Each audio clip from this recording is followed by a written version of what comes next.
At my own dinner table, my father spat venom across the plates. "You and your kid are nothing but leeches sucking this family dry." My mother smiled, nodding like she had been waiting for that moment all her life. The sick joke.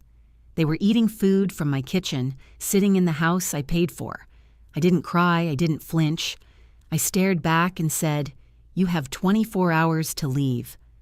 The silence was deafening, but what they didn't know was that I'd been preparing for this reckoning long before that night. I should probably tell you this, my family never looked broken from the outside. We were the kind of family that smiled too wide in Christmas photos, the kind that neighbors thought had it all together. My mom baked pies for church raffles. My dad shook hands like a politician at barbecues. And my brother, my brother, he was the golden child. Every story circled back to Knox, his big vision, his next project. Meanwhile, I was the quiet one, the fallback plan, the one expected to hold the seams together when the fabric tore. That night at dinner didn't happen in a vacuum. It was years in the making, stitched together from 1,000 little cuts.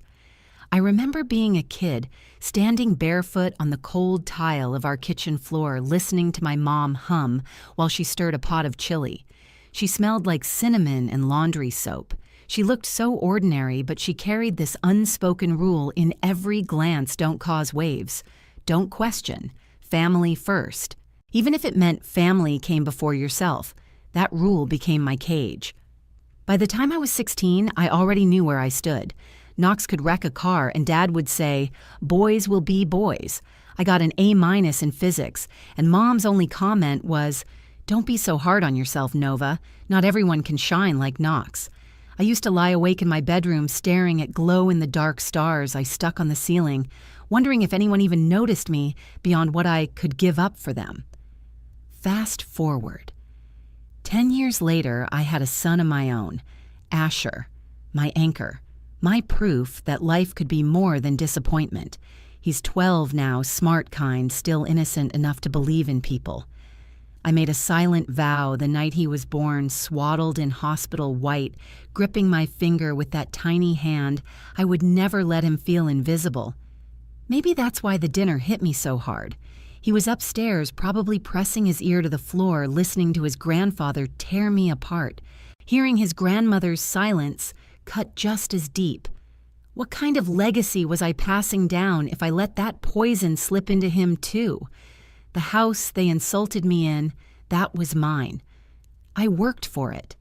Long nights in the office code reviews that stretched into sunrise back-to-back meetings where I had to prove twice as much just to be taken seriously. I built every brick of that home on sacrifices no one in my family even asked about. Yet they sat there, forks scraping porcelain, sipping wine from glasses I bought as if my blood and sweat were their entitlement. And the thing is, it wasn't the first time. The phone calls came in waves. "Can you help us with rent this month? Your father's truck broke down again. Knox just needs a little seed money. He's this close to a breakthrough." At first, I told myself it was temporary, a phase, family helping family. But temporary turned into routine. Routine turned into obligation, and obligation turned into chains. I learned to recognize the tone in Mom's voice when she called. Tight, rehearsed, like she'd practiced her lines before dialing. Dad never asked, he demanded. Knox, of course, was always too busy to ask directly. He let them do the dirty work while he pitched investors on the same half-baked dream he'd been recycling since college. But I said yes, over and over, because saying no made me feel like the selfish one. And every time I told myself this is the last time, it never was. That's the setup you need to know.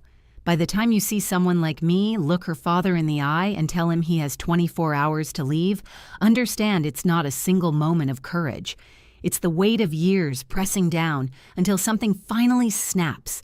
And what snapped wasn't my temper. It was my patience. The breaking point didn't come all at once. It crept in like a draft under a locked door. You don't notice it at first, but eventually the chill spreads everywhere. It started with a phone call. My mom's name flashed on my screen just as I was shutting down my laptop at the office. For a moment, I hesitated.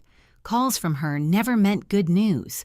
Still, I answered, holding on to that tiny shred of hope that maybe this time it would just be a normal check-in. Her voice was trembling, but I knew the rhythm. I'd heard it 100 times. The performance of a woman rehearsing her lines. "Nova," she said, "your father. He needs surgery. They say his heart might give out if we don't act soon. And the house, well, it's bad. We're behind. 300,000. The bank is threatening foreclosure." I pressed my fingers against the window pane of my office, watching the city blur into lights. I wanted to believe her, but I'd been here before. Big numbers, vague details, and always the same ask, "Help us." "I'll host dinner," I said finally. "Bring Dad, bring Knox, we'll talk, all of us." The silence on her end lasted a beat too long, like she hadn't expected me to demand face-to-face, but she agreed. That night, after Asher was asleep, I sat at my kitchen table and scribbled rules onto a sticky note documentation. No attacks on my kid. No cash. End the meeting if needed. I tucked the note under my plate like a talisman. Still doubt gnawed at me. I called Tessa, my friend, who had walked me through every storm since college. We met at a coffee shop on 6th Street, our usual booth by the window. She was already spinning a pencil between her fingers when I arrived. "They're lying," she said flatly after I spilled the details. "Maybe not," I argued weakly. "Nova, come on, no paperwork, no numbers, no hospital bills. They want handouts. You can't bleed for people who'd let you drain out." Her words burned because I knew they were true. She leaned closer, her voice low. "Record the dinner. Texas is one-party consent. If this turns ugly, you'll have proof. Don't let them twist your story again." I knotted my stomach tight and promised myself I'd follow her advice. The next day dragged. My nerves were raw, every clock tick louder than the last. When the evening came, I set the table with surgeon-like precision. 4 plates, 4 glasses. The napkins folded square. The pool outside shimmered under the porch light, still as glass, as if holding its breath. Asher sat on the couch with his homework spread out like a shield. I bent down and brushed a strand of hair from his forehead. "Tonight's a grown-up night," I told him. "You'll stay with Harper. No arguments." He rolled his eyes but nodded, used to these sudden arrangements. When the knock finally came, it landed like a stone in my chest. My mom walked in first, arms full of barbecue like this was some casual potluck. Dad shuffled behind, smaller than I remembered, but his eyes still carried that steel edge. Knox sauntered in last phone, buzzing in his hand, a smirk tugging at his lips like he already knew he'd win. We sat. For a few moments, my mom filled the silence with nostalgia, talking about old birthdays, old neighbors, her potato salad recipe. But I wasn't fooled. It was the same tactic she'd always used, soften the edges before the blade. I cut her off. "Let's see the paperwork, the hospital bills, the letters from the bank. Show me what we're dealing with." Her smile faltered. My dad's eyes darted. Knox cleared his throat, shifting in his seat. "There isn't paperwork," my mom said. Finally, her voice tight. "You'll just have to trust us." Trust. That word landed like a slap, because trust was the weapon they'd used all my life. Trust us when we spent your college fund. Trust us when Knox's startup collapsed. Trust us when you worked 2 jobs to cover the bills. Knox jumped in, pitching his latest project with the enthusiasm of a snake oil salesman. "It's going to change the world, Nova. Augmented reality. You're in tech, you get it. We just need a little help to get it off the ground."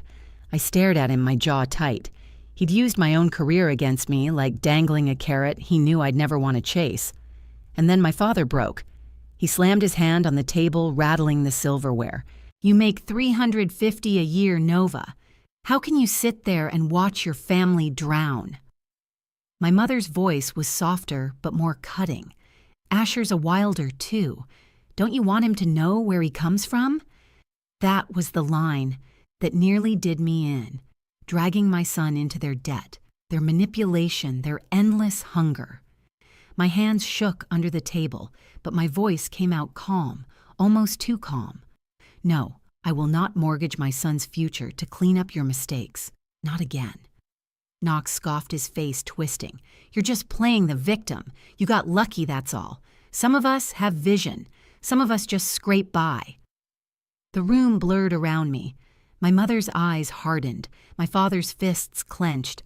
Their voices rose in a chorus of accusation, shame, guilt. And then Knox slipped. His words tumbled out faster than his brain could catch them. The debt? Most of it's mine. Mom and Dad just backed me up. The air went still, my mother's face drained of color. My father looked away. And in that moment, I knew this wasn't about a house or surgery. It was about Knox. It had always been about Knox. My mother's eyes flashed with something dangerous. "If you don't help, I'll go public," she hissed. "I'll tell everyone what kind of daughter you are. I'll drag Asher into it if I have to." The threat cut through me like ice. She was willing to weaponize my child. That's when something inside me clicked into place. Cold, clear, final. "You have 24 hours, I said again, steady as stone. The silence that followed was heavier than any scream. And in that silence, I understood this wasn't just a family dispute anymore. This was war. After they stormed out that night, the house was too quiet. Not peaceful hollow. I could hear the faint hum of the refrigerator, the tick of the kitchen clock, but it all felt sharp like background noise cutting through my chest. I stacked their untouched plates into the sink one by one. Each clink of porcelain against steel was a reminder of how much of myself I had wasted trying to keep this family afloat. I should have felt relief, but instead I felt something heavier, grief. Not for them, for the illusion. Upstairs, Asher's room light was still glowing. He had come home from Harper's just before they left. He sat on his bed cross-legged doodling rockets in his notebook. When I stepped in, he didn't even look up. "Did they leave?" he asked quietly. "Yes," I said. For good, I paused. "We'll see." He didn't answer, just kept sketching. A crude rocket ship with flames shooting from the base. I kissed the top of his head, forcing my voice steady. "You don't have to worry. I've got us." But I knew those words were just as much for me as they were for him. The next morning, my phone buzzed nonstop. Not calls, notifications. My stomach sank when I saw it. TikTok. My mother in full performance mode, her tears streaking perfectly down her face. She sobbed into her camera about the cold-hearted daughter who had abandoned her parents in their hour of need. She flashed photos of me and Asher in front of our West Austin home, framed like evidence of my selfishness. The hashtags were merciless, were ungrateful, daughter, family, traitor, heartless. I scrolled through comments until my hands shook. Strangers dissected me like they knew me. Some pitied my parents, others tore me apart. How can she do that to her own blood? Poor Dad, imagine being thrown out by your daughter. That boy deserves better. That boy. Asher. My chest clenched. If she dragged him into this circus, he'd be humiliated at school before he even knew what betrayal was supposed to mean. By lunchtime, the video had crossed 100,000 views. By dinner, 500,000. My coworkers glanced at me sideways in the office, whispers trailing behind me like shadows. My manager called me in, his voice gentle but prying. "Is everything okay at home, Nova? Do we need to be aware of complications?" I smiled tight. Lied, said it was under control. Inside, I was burning. Tessa didn't wait for me to call. She pulled me into our corner booth at the cafe, her laptop already open. Save everything, she instructed. Screenshots, links, timestamps. This isn't just drama anymore, it's defamation. Her voice was low but fierce. They want a war on your reputation. Fine, then you fight it with paperwork. So I did. I gathered every piece of evidence, her video, the comments, the emails that would soon follow. By the end of the night, I had a digital folder labeled case. It felt cold mechanical, but it also felt like armor. The following days blurred. My father sent texts begging for just a little bridge loan. Knox released his own videos spinning the story into a narrative where I had sabotaged his dreams for years. My mother escalated with more crocodile tears, hinting about my divorce, about Asher's broken family. But in the middle of the storm, Marin called, my real estate lawyer. Her voice was steady calm in the chaos. "There's a provision in your parents' mortgage," she said. 2 years ago, they refinanced. It's in default. The bank can sell to any qualified buyer without their consent. If you want the house out of their hands, Nova, now's your chance. For the first time in weeks, I felt oxygen in my lungs, a way out, not just defensive fence. The decision came quickly. I gathered financials, authorized Marin to move forward. Within days, the sale was underway. The East Austin house, the same house where my college fund had vanished into Knox's pipe dream, was about to become mine. It wasn't just real estate. It was a message. When the papers cleared, Marin drafted official notices my parents and Knox had 24 hours to vacate or face legal consequences. She also sent a cease and desist letter to my mother over the TikTok videos. Knox responded with rage, his texts full of insults calling me a traitor. My father tried bargaining, offering partial repayments he couldn't possibly deliver. My mother doubled down online, her followers egging her on. But their noise no longer pierced the way it used to. I hired a cleaning crew, changed the locks, and walked through the East Austin house like a surgeon dissecting an old wound. The air smelled of dust and regret. In the attic, they found a battered box tucked beneath Christmas ornaments and broken tools, inside my grandfather's original will. Bank statements, a letter addressed to me. My breath caught as I unfolded the letter. His handwriting was shaky, but clear. The money is for Nova's education. No one else's dream. No one else's debts. Tears blurred the page. Proof. Validation after years of being painted as the selfish one. I added it to the file. My arsenal grew. Meanwhile, Asher tried to keep up his normal life basketball practice science projects, his telescope pointed at the stars. But he heard the whispers at school. He asked me one night, "Why does Grandma hate us?" My throat tightened. "She doesn't hate you," I said carefully. "She just made choices that hurt us. And when people are hurting, sometimes they try to drag others down with them." He nodded slowly, too wise for 12. Then he went back to sketching rockets, his pencil scratching the paper like it could erase the weight in the room. That night, I sat alone on the back porch, staring at the pool's glassy surface. I thought about every sacrifice I had made, every boundary I had swallowed. And I realized I was done playing defense. My mother wanted to control the story. My brother wanted to rewrite it. My father wanted to guilt me into silence, but I finally had the one thing they couldn't twist the truth, written in ink, signed by the man who had believed in me more than anyone else. The next time they came home, I would be ready. Not with open arms, with paperwork, with proof, with the weight of every silent wound turned into steel. This time, the reckoning would be mine to deliver. Airports are strange places for endings. People think of them as beginnings, honeymoons, new jobs, homecomings. But for me, the Austin terminal became a courtroom without walls.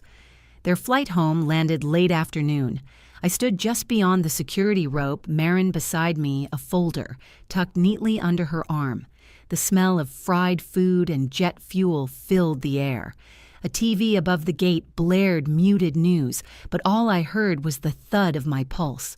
First came Knox striding off the plane like a man returning from victory, his phone already in hand, his lips twitching in some half-smirk. Behind him, my mom clutched a travel pillow, her face arranged in a performance of weariness. She must have practiced the entire flight.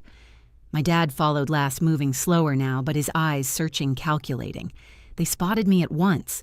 My mother's face lit up, but not with love, with the satisfaction of someone about to twist the knife. She stepped forward. "Nova, thank God you're here. We knew you'd come around." I didn't move. Marin stepped ahead, calm and precise, and handed over 3 crisp envelopes. "Consider yourselves served." Confusion washed over their faces. Knox tore his open first, his eyes scanning the words until the blood drained from his face. He looked up, voice sharp, cracking the fragile calm of the terminal. "You bought the house." "Yes," I said, my voice steady. "It's mine now. Legally, you have no claim. And if you don't vacate by the deadline, the sheriff will enforce it." My father's jaw clenched. My mother blinked, stunned. Travelers slowed around us, curious. A little boy tugged his mother's sleeve and whispered, "What's happening?" Knox's volume rose, desperate to seize control of the narrative. "You're a thief. You've been against me since day one, always jealous, always trying to sabotage me." I stepped closer, my voice low but sharp enough to cut. "You mean since you stole my college fund? Since you promised the world and left me sleeping on floors while you played visionary?" Gasps rippled from strangers nearby, though they didn't know the details. They could feel the weight. Knox tried to hold my gaze, but his eyes darted. My mother jumped in, her voice trembling just enough to sound authentic. "We did it for the family, Nova. For you. You've become so cold. Can't you see we only wanted to survive?" I pulled a folded letter from my bag, the one my grandfather had written me. I held it up, the paper, yellowed but unshaken in my hand. "This was never yours to spend. He left it for me, for my education, and you twisted his trust into your excuse." For once, her tears froze before they could fall. My dad stepped forward, his voice booming, trying to reassert his authority. "That's enough. You don't humiliate your family in public." I squared my shoulders. "You did that yourselves. Every lie. Every debt, every threat to drag my son into your mess. That ends today." Something broke in his eyes, then not remorse. Not yet, but fear. Fear of the one thing they had never expected my refusal to bend. Marin spoke again, her tone professional, unshaken. "You've been notified. Further contact outside of legal channels will be considered harassment. Violating the order will result in immediate escalation." A circle had formed around us, now strangers pretending not to watch while openly listening, phones discreetly angled recording. The humiliation they had once used against me was now theirs to carry. Knox exploded, his voice raw. "You'll regret this. You think you're better than us because you got lucky you'll be nothing without family." I stepped in close enough that only he could hear. "I already am better because I chose not to become you." His face twisted, fury flashing, but his hands stayed at his sides. He wasn't brave enough to risk the cameras. My mother finally tried one last angle, her voice breaking. "Please, Nova, don't do this. We'll lose everything." I met her gaze, and for the first time I felt nothing. Not anger, not pity, just freedom. "So did I. When you took it from me at 18, now it's your turn to live with the cost." The silence that followed was the kind that cracks the ground open. My father's shoulders sagged. My mother's face collapsed in on itself. Knox stood trembling, his mask shattered. Security approached, alerted by the raised voices. Marin stepped forward, explaining handing over documents with practiced efficiency. The officers nodded their presence, sealing the confrontation like a gavel strike. As they were escorted toward baggage claim, my mother twisted back eyes, searching mine for any last flicker of weakness. There was none. I stood rooted, my hands steady, my breathing even. For the first time, the weight wasn't on me, it was on them. When the crowd finally dispersed, I sank onto a bench, my body shaking from the adrenaline. Marin sat beside me, her hand light on my shoulder. "You did it," she said simply. But I knew it wasn't over yet. Public battles have aftershocks. Reputations don't die quietly. And as much as I wanted this to be the end, I could already feel the tremors of what would come next. Still, for that moment, in the buzzing chaos of the airport, I allowed myself something I hadn't felt in years: victory. Not the kind you celebrate with champagne or confetti, the kind that comes from surviving a war you never chose and realizing you finally held the power. And as I walked out into the Texas sun, my phone buzzing in my pocket, I thought of Asher, of his rockets and his quiet resilience. And I swore to myself, no matter what storm came next, I'd face it with the same steady resolve. Because now I knew I could win. The days after the airport felt strange, like stepping into a house where the furniture had been rearranged. Everything looked familiar, but the weight had shifted. For the first time in years, my phone didn't buzz with my mother's demands, Knox's pitches, or my father's booming threats. The silence was almost unnerving, but it didn't last. The fallout came quickly. My mother posted one last video. This time she wasn't crying. She wasn't even blaming me. She turned on Knox. Her words were clipped defensive, almost frantic, as she explained how he had dragged her into his schemes. She begged her followers for forgiveness, admitting she had gone too far. It should have felt like vindication, but all I felt was emptiness. When your own mother uses social media as a confessional booth, you stop craving her apologies. Knox spiraled. His videos grew erratic, the confident swagger slipping into desperation. He railed about betrayal, about how I had stolen his shot at success. But the numbers didn't lie. His startup was gone, his credibility fractured, his parents' house no longer his stage. Eventually, even his followers stopped caring. And my father.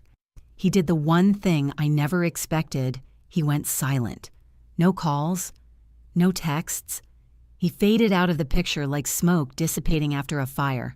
Meanwhile, the court process unfolded. Marin guided me through each step, her calm precision, a shield. The will, the IOU, the refinance papers, they painted a story that couldn't be denied. The judge ruled in my favor, ordering the property secured and protecting me from further harassment.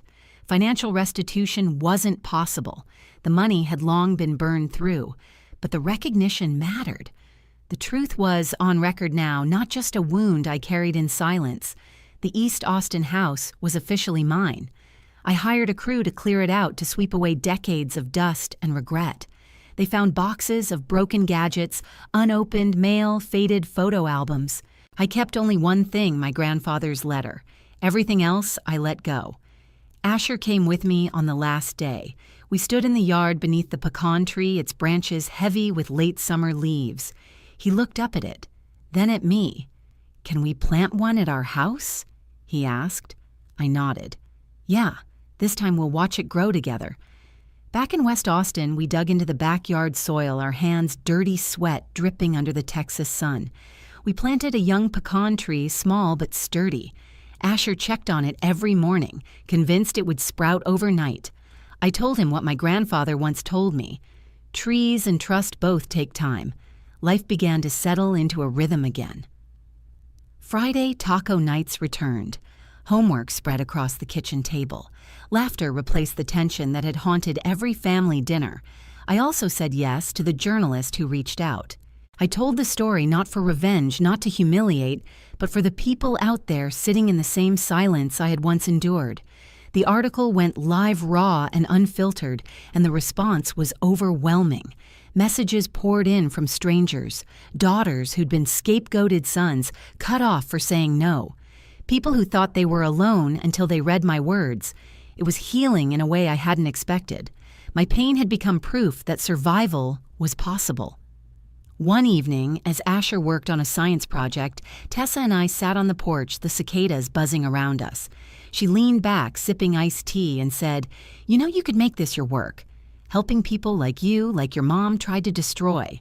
Turn this fight into something bigger." I thought about it. About law advocacy community work, about channeling the scars into something useful. For the first time, it felt possible.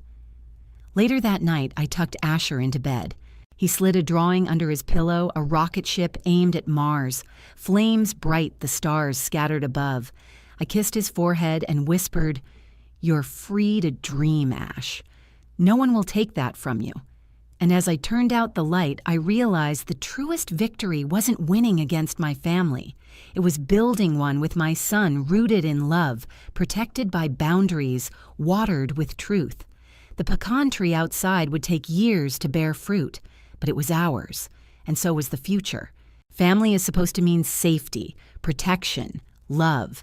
But sometimes the people who share your blood are the first ones to wound you. I spent years carrying their betrayal like a second skin, convincing myself that if I just gave a little more, maybe one day they'd finally see me. They never did. And that's the truth I want you to hear. Love without respect isn't love at all. It's control. I chose peace. I chose my son. I chose to stop apologizing for protecting the life we built. And if you've ever stood in that same space, torn between your own survival and the family who should have been your shelter, know this: you're not alone. Sometimes the bravest thing you can do is draw the line and not step back. If this story reached you, if it stirred something you've carried quietly, tell me in the comments. Share your story. Because when we speak, we remind each other that silence doesn't win. And if you want more stories like this, subscribe. It means more than you know.